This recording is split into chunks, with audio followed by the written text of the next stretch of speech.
audio. Let's try this again. Okay. Trying this again because I wasn't rolling the first time. 1, 2, 3.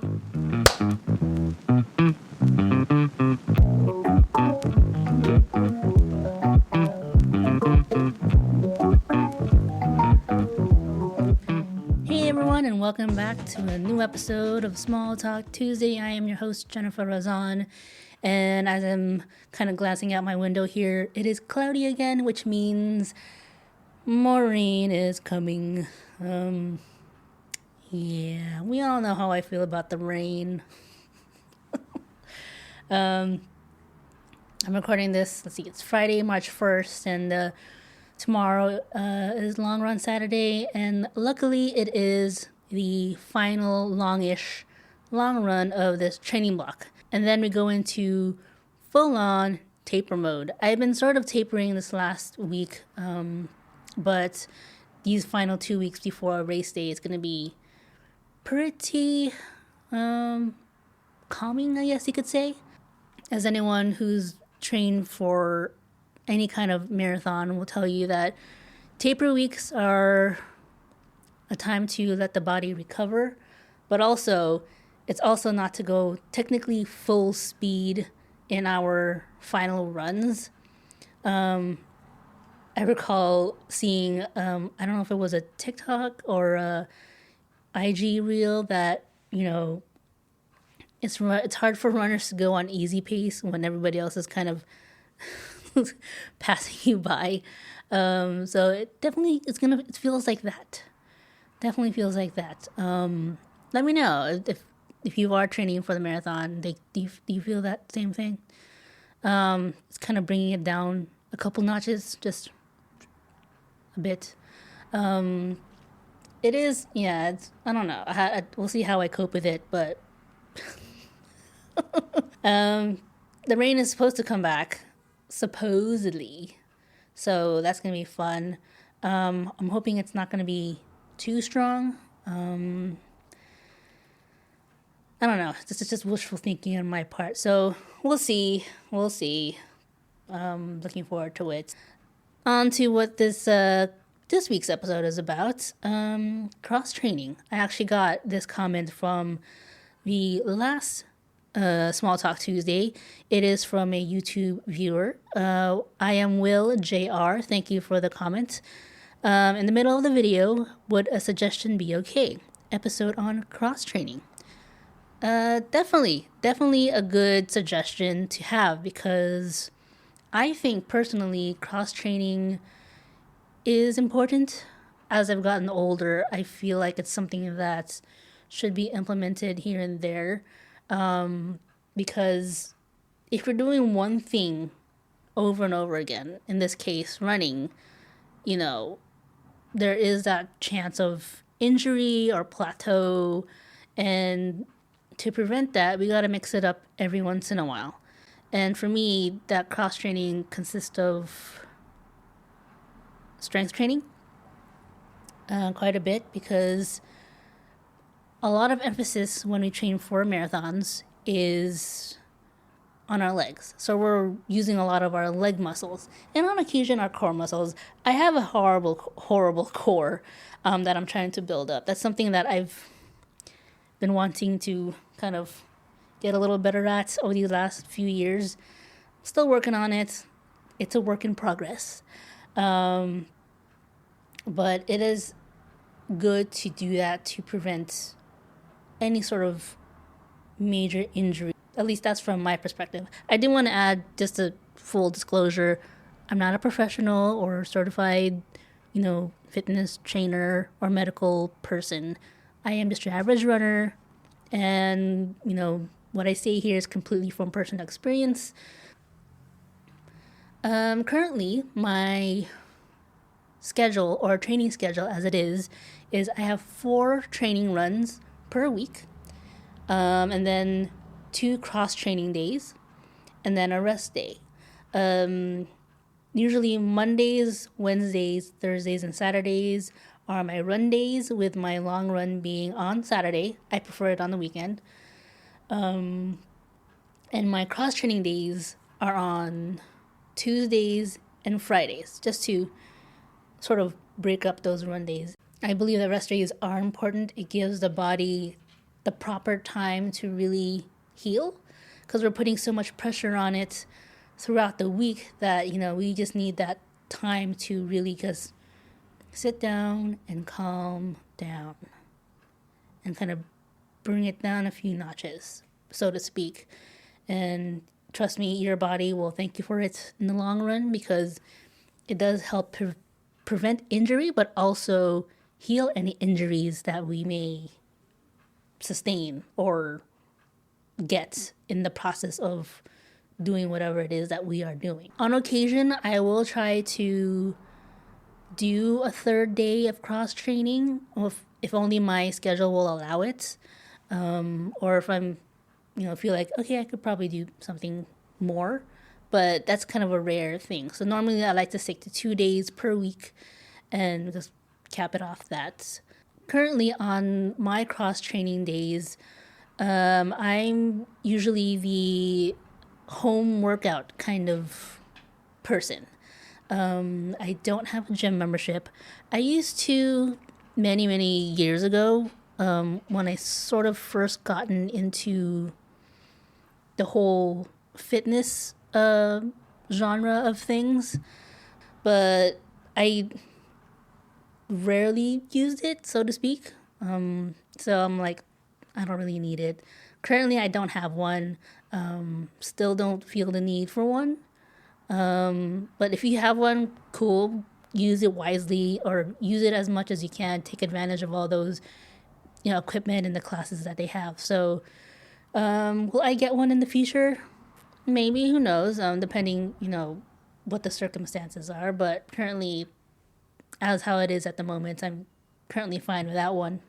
Which also to add, because I tend to get social anxiety, so it's one of those things I have to literally mentally and physically prepare myself to be around people, because I'd be like, oh my god, is that person judging me? I'm like, why are they looking at me? I'm like, what am I doing wrong? Am I like, my form is horrible? Ugh.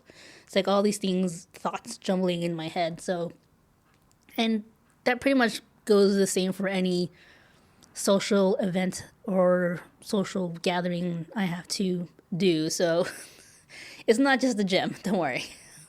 So which is why the home workouts are suited for what my needs are. So definitely go with how you feel and what you think would be, perfect for you. So, and currently for my cross training days, I usually will do some sort of high intensity workouts, mixed with some sort of strength training, with or without weights, depending. And, definitely walking each day. I love going for walks when I can, so that's something that I like to do. I usually do the walking in the afternoon. My actual cross-training workouts usually are in the morning. I usually like to work out in the mornings. Some people like to do it in the evenings. Definitely go with your own flow. Same thing with my running. I usually like to go run in the mornings. General rule of thumb from what I've learned is usually try to train during the same time as the race itself, or as close to it. So some people like to go super early in the morning before their work or after work. So go with the flow, right? Training for a marathon for months on end, it gives you a perspective of determination, perseverance, going for that goal. And one of the things I wanted to make this marathon about is dedicating it to those who aren't able to run. And for that, I chose City of Hope as the organization I wanted to run for. And City of Hope is an amazing hospital located here in Southern California, but they also have, connections within the United States. And their dedication in researching for the advancements of treatments for cancer and diabetes has been top-notch for so many years. And a lot of the treatments that we see today were actually founded at City of Hope. In the last few years, I've been able to make more personal connections there with staff members and especially a lot of the patients, hearing their stories of determination and survival, and how they've been able to maneuver through this difficult aspects in their life has been really inspiring. And so for them, I am doing this. I am making sure that, their struggles, their stories are not going in vain. And that as someone who is an outsider in that periphery, I am doing what I can to help them. And with that, fundraising is one of the best ways I can do it.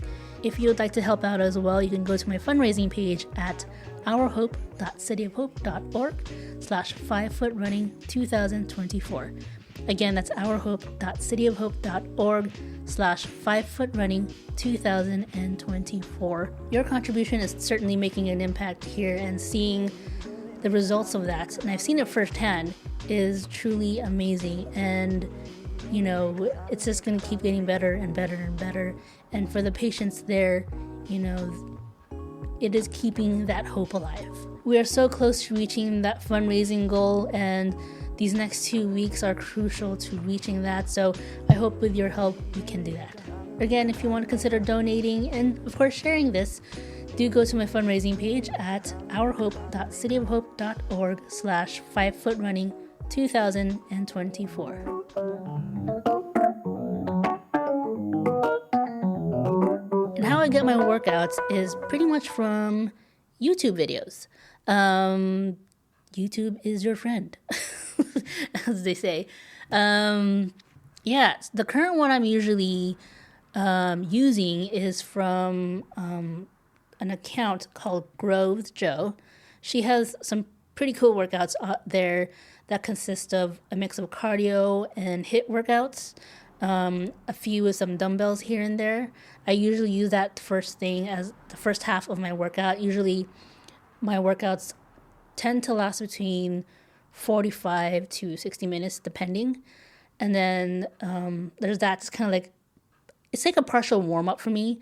And then the back half of that workout will be using some weights. I have a dedicated 2-pound weights and then a dedicated 5-pound weights. And I have one of the adjustable ones, the adjustable weights that you can get from like Target or Amazon. I think that one is about 5 to 25 pounds. I haven't used all of the 25 pounds itself, but usually between 10 to 15, depending on my mood for that day. So it does help. A lot of my cross training consists of core and upper body exercises, with a little bit of the full body, which includes the legs, exercises as well. I don't want to leave those out. So I just want to, help build, the quads, the glutes and whatnot, since they carry a lot of our body weight here and there. So I'm mixing those in. So that's twice a week. And it's worked out pretty well for me these last few months. I've actually been doing it quite a bit even before that, but more so during this training period. Now, you don't have to necessarily do the same things that I do. I mean, cross-training, it doesn't have to be really that complicated as well. Just anything that isn't what your main sport. Kind of like, Pilates or cycling or hiking even, or walking. Those are good cross-training sports. Going to the gym and lifting weights, that's a good cross-training day. It's really a variety of things, if you think about it. I think from how I've been doing it, it's considered functional strength training, because it isn't purely just lifting weights, like the traditional way, because you have like different body weight exercises combined with certain movements of cardio. So it's definitely helped. So I don't know, give it a try if you want. It is fun. A lot of the YouTube videos have some pretty cool music with it, so go with it. So really, the sky's the limit when it comes to cross training. Now, do you need like special equipment to do any kind of cross training? Not really. If you're doing like home workouts, body weight exercises does help. I used to do that before I got my first like set of weights. I used to do body weight exercises and it helped quite a bit. So it's not necessary. Maybe over time you can, build up to that. So it's something that, it took me a while just to kind of like, okay, I need something a little more. So I'm going to, invest in some dumbbells. So definitely take your time and making sure that you're okay with, lifting certain things or certain movements. So again, it's just going with the flow. Just going with the flow. And for my weight exercises, when I'm actually using the dumbbells, again, that is through YouTube videos. Or on occasion, there's a routine I've been kind of doing on and off for, several years now. So it's kind of like, forgive me because I'm not going to remember all the names of these exercises. Kind of like working on your biceps, like the curls, kind of like the rows with the back, working on the back there, the arm raises where you're lifting the dumbbell over your head into your back of your head. Core exercises as well, like crunches or like the Russian twists where you're like twisting side to side but holding the weight or without a weight. What else? Squats and, lunges are great for your glutes and your legs. I do those quite a bit. 12 reps, 3 sets, usually, for exercises, for like consecutively for each one. And then kind of like a 15-second to 30-second rest between, all of them. I haven't done that in a while because if you just do the same things over and over, it kind of gets stale or you feel like you're not really improving, I guess. So I like to vary it up when it comes to those exercises and mainly just go for the YouTube videos of different accounts that pop up and be like, okay, let's try this one today or let's try this one today. So vary it up. It keeps the momentum, so to speak. And it's really fun just to see what different fitness accounts do for their own videos. And there's some similarities to some of them, but also differences in their workouts. So it's pretty neat seeing all that. So I don't like to necessarily stick to one person. And then, of course, in the afternoons, I like to go for my walks, usually at a somewhat leisurely pace. It kind of helps me kind of relax and kind of take my mind off things and kind of recover from, the stresses of the day, but also all the physical activity that I had been doing. So that's something that's kind of an everyday thing for me, but important for cross-training days because it kind of helps me set myself up for my next run day. And now that we're literally, in the taper weeks of the marathon training, we're literally 2 weeks away at this moment when I'm recording this. Cross training, it is going to be a bit more important to make sure that, we're pretty much in tip top shape once we get to that start line the morning of. And so I'm going to be putting a little more emphasis on that a little more. I still have some run days here and there, but they're going to be at a more easy-ish pace. Easy-ish pace. So it's not going to be like, running, 5 miles at my race day pace, which is like, I don't know, maybe 11, 10 something. So definitely going to put that as a top priority these next 2 weeks. Also making sure that mentally I'm okay, just making sure that, things are calm as it is. Especially these last 2 weeks, I could definitely feel the anxiety and nervousness kind of kicking up. Let me know if that's happened to you. It's, because the anticipation is like right there in front of your face, knowing it's just around the corner. I mean, when we first started, at least when I first started training for the marathon, it's like, yeah, this month's away, I got time, yada, yada. You're feeling calm, feeling relaxed here and there. And then as time goes on, you're starting to think more and more as the day comes closer, and you're like, oh my gosh, it's here. And, we put ourselves through the ringer just to, get to the point that we have. We've ran that long run of that 20 miler or even further for some people. And just the thought of those last 6 miles that we're going to have to reach once we start, it almost feels like a daunting task, but I know we can do it. We can do it. I mean, if you ran a marathon before, we can do it. If this is your first marathon, you can do it. Trust me, you can do it. We all can do it. We're all going to cross that finish line, and it's going to be an amazing feeling. And you know what? We're all going to have a good time, right? Yeah, we're all going to have a good time. And that's pretty much the gist of my cross training for this training block. I wish I had done it, when I was training for my first marathon back in 2019, that I had actually implemented cross training a bit more. I was pretty much going as a pure novice into my first marathon and thinking, oh, I'll be fine, yada, yada, yada, nothing's gonna happen. And of course, that's when I find out, I'm like, oh my gosh, so this is what my knee feels like after I've semi-injured it, or this is what my foot feels like after, finding out that I had the wrong shoes, yada, yada. So definitely, that's one thing I wish I had done during my first marathon, but glad that I started implementing it for my second marathon and races going forward. And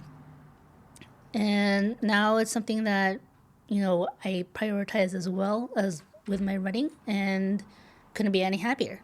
I don't know. Let me know what you guys do for your cross training. Do you go to the gym, use the workouts there, work out at home, doing YouTube videos as well, or just, do things in the outdoors? So let me know. And if you're training for the LA Marathon, I hope you have a good taper weeks, actually, these last 2 weeks, and fully rest up, because I want to see all your faces at the start line. That's one thing I'm really excited about. Despite the anxiety that I get from social crowds in general, just seeing all the faces on race day is purely awesome, and you feed off that energy, which helps a lot. And seeing all the people along the street cheering you on really does help a lot in calming that feeling. For me, at least, that's how I feel. So if that's the same for you, let me know. I'd love to hear it. But yeah, we'll call it here. I've said all I can. I've told you my secrets. You should all keep it. You pinky swear. We're going to pinky swear right now that you're not going to tell anybody. Okay? But we'll leave it at that. Thank you so much again for joining me this week on Small Talk Tuesday. Let me know how you guys are doing, or any of the questions I asked here. I would love to hear how you guys are doing, especially.